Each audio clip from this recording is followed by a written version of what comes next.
Meltdown, attention struggles, and food aversions aren't just random when the gut is inflamed because it can affect mood, attention, and sensory processing.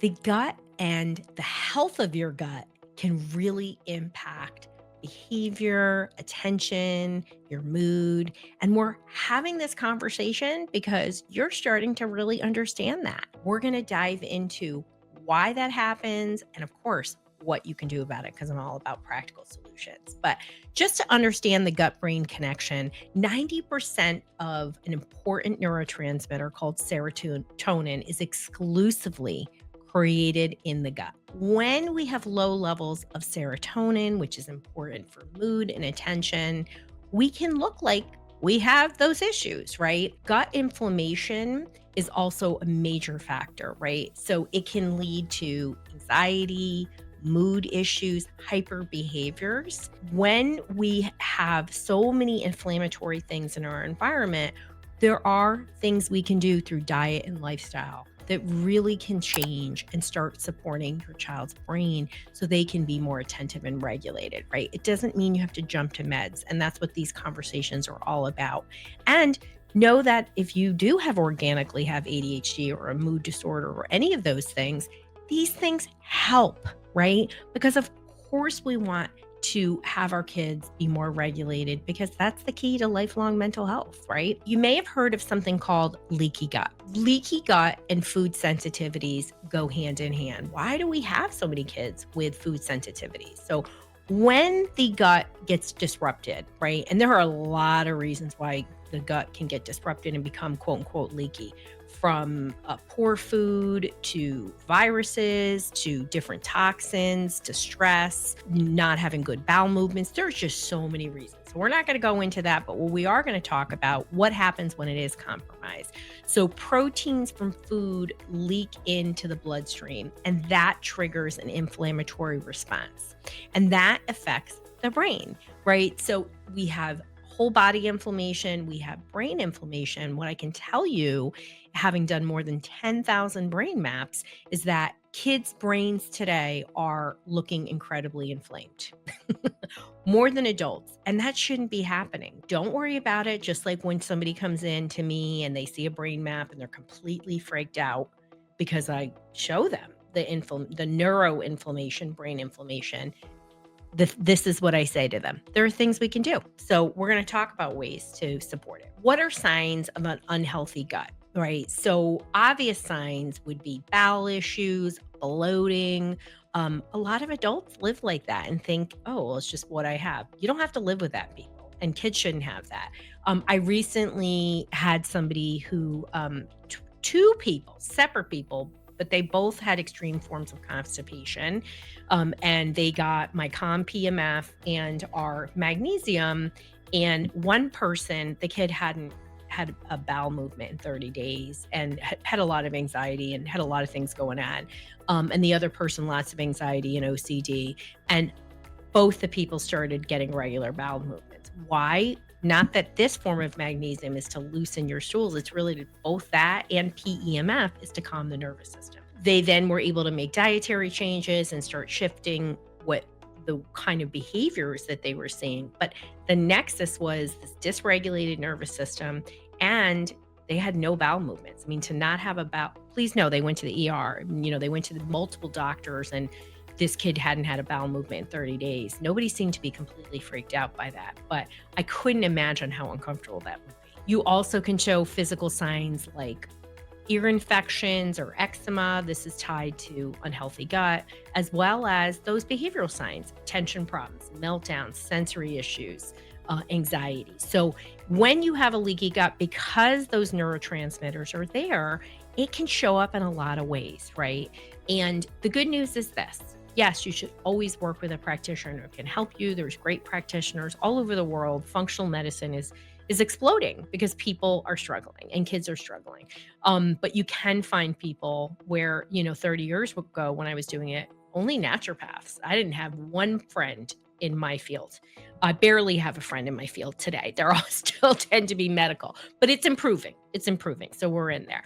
So let's talk about the picky eating gut connection because my gosh, at least 50% of the people who come to see me, minimum, I would say 70 to 80% are picky eaters.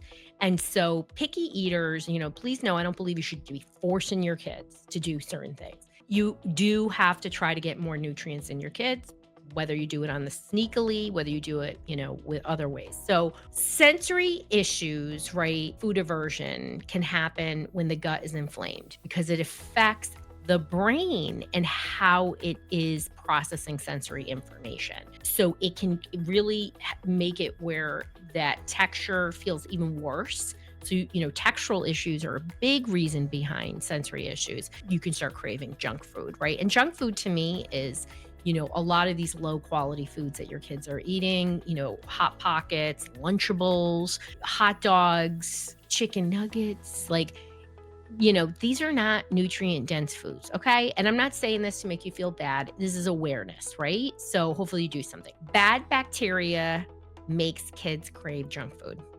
It's just where it is, I'll often see kids who have actual food allergies crave that food. And it just is part of the puzzle because you're going to have a harder time breaking it if there's, the neurotransmitters. And the good news is when we improve the gut bacteria, we can reduce those cravings and certainly the sensory components. Another major issue is low stomach acid, right? So if your kid is food refusing, particularly after, meats, which happens a lot, or veggies, it may be because the food is hard to digest because they have low levels of digestive enzymes and stomach acids. Digestive enzymes is something I give my kids every day not because they're picky eaters, they eat a lot of meat, my kids. And so I want them to have better digestion and make more out of the food that they're eating. It can be a factor in picky eating. What are ways that we can support the gut and improve behavioral regulation, including resistance to food, including focus and all the other things? So these are things that I share in our one-to-one program. If you're interested in working with us, you can go to drroseann.com/help. And that's our solution matcher that's going to guide you to the right solution. Number one, you're going to add probiotic and prebiotic food. Prebiotic foods are things like yogurt, garlic, bananas, onions, kefir, and you can make a lot of fermented foods. Like sauerkraut is just one way, but like you can do simple, quick onions. Kids don't mind that on their burger, but you need, to have foods that support the gut. Obviously, you can add a really high quality probiotic as part of this. But this is step one. So step two is to remove some of that processed garbage foods and the things we talked about. My kid goes to a fancy, expensive school. It's not fancy, it's a Montessori school. And he's like, Mom, the kids all eat Lunchables. And I'm thinking, wow, I know money's not an obstacle for you to go to this school. Like, what are you doing sending your kid to school with Lunchables? When he had another kid, he had a Filipino kid who had like amazing meals like he did. Now, my kid doesn't care. My kid literally does not care what other people think. He cares about the food. He is a foodie. He is like every little thing you think about in Italian, that is him, like in terms of food. It is such a priority for him. He'll be like, oh, well, what are the restaurants like where we're going? I mean, what can we look at the menu? I've created a monster. I'd have it this way. I'd have it no other way, I should say. You want to get rid of the processed food because it's feeding the negative gut bacteria, right? You have control of that. And again, there are switches. There are lots of things now that are even food that is packaged. You can get better quality stuff. So aim for better quality stuff. You want to, number three, increase healthy fats and proteins. Why? Because it's stabilizing the blood sugar, it's supporting neurotransmitters, and it's supporting the gut health. These are easy add-ins. Most of the time, I find this to be the easiest thing for people, hydration and adding healthy fats and protein. The next one is the one people cry about. It's reducing dairy and gluten. We know they trigger inflammation and dysregulation. And, these are inflammatory foods for different reasons, but they are highly inflammatory and they do affect the gut health. I mean, they do. Can you get healthier alternatives? Of course. And I do want to say dairy in general, there are vegan options, but there's also, we know that it's less processed, and it's better for the gut health if it comes from sheep milk, which may not everybody's be favorite, but there actually are lots of cheeses and things that come from sheep's milk. Number 5, you want to add magnesium and omegas for neurotransmitter support and to support the gut health, right? Because you already know magnesium, most used nutrient. Omegas does a lot for the body. And these things together help mood, they help focus, they help digestion. And of course, as I said, it supports neurotransmitter. Okay.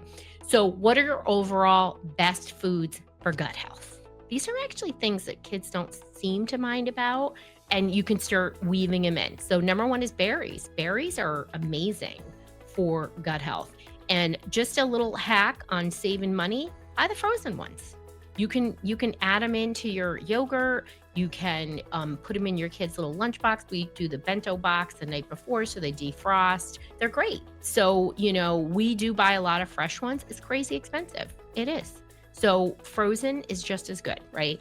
Avocados. Avocado is just a superfood. I hope that these new tariffs don't destroy avocados, but can you take a little bit and put in a smoothie? Does your kid eat it on its own? Like, how can you make it taste good? Grass-fed meats are better, right? They just are. They're better for everything. Bone broth is a super food. Bone broth is pretty expensive. Costco has it on the cheap. But what I do is I do some kind of roast every week and I just take the bones and I make a bone broth, right? Just so you know what you're going to add into it is I'm Italian, so we always have fennel in our house. So I cut the stems off and I freeze them. So I usually add a thing of celery, a carrot, some onion, fennel, and a little garlic and some parsley in there too. And then you just let it cook. You can put salt and pepper and you make a huge batch of it. I have the biggest crock pot you can buy. Like, when it broke, I cried and I got a new one. Okay, other ones, almonds, and of course, fermented foods. These are really staple foods for good gut health. And I just want you to know, I've had kids who are on the spectrum, super picky eaters, pants pandas. And when parents start regulating the nervous system and kids are more open and receptive to these foods on a brain map, you can see the difference in their gut and how it's affecting their brain. Gut health plays a huge, huge role in behavior and picky eating. I want you to know small changes really start to add up. If you have an extremely picky eater, just start really small because that's all that they're behaviorally going to let you do. But once you regulate, you can get a lot further. So if you want more support, you can go to drroseann.com/help, take that solution matcher. And I hope I got you thinking differently today about how important gut health is and how you got this.